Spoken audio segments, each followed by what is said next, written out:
Oui, depuis quelques jours, la scène politique béninoise traverse une zone de turbulence. En effet, le principal parti d'opposition, les démocrates de l'ancien président Boni Yayi, pourrait bien se retrouver sans candidat à la présidentielle d'avril 2026. Alors, tout est parti d'une affaire de parrainage contestée.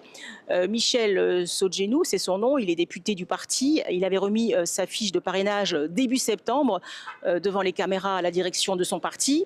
Et puis, coup de théâtre, à la veille du dépôt des candidatures à la Sénat, il se rétracte. Le député saisit la justice pour récupérer sa fiche présignée. Il accuse Boni Yayi d'une gestion trop autoritaire. Le tribunal de Cotonou lui donne raison et ordonne à la Sénat de lui fournir une nouvelle fiche. Le problème, c'est que les démocrates disposaient exactement de 28 parrainages, soit le minimum requis pour présenter un candidat. Alors, ce vendredi, à la clôture du dépôt des dossiers, la Sénat a jugé que le 28e parrainage présenté par le parti était invalide. Résultat, la candidature de l'avocat Renaud Agbodjo reste suspendue à un fil. Le parti accuse son propre député d'avoir été manipulé par le pouvoir et le parti conteste la compétence du tribunal.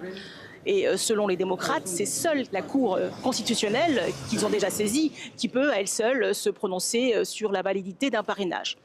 De son côté, le porte-parole du gouvernement, Wilfried Ngoumbedji, rejette toute implication du pouvoir dans cette crise interne. La liste provisoire des candidats à la présidentielle sera publiée le 26 octobre.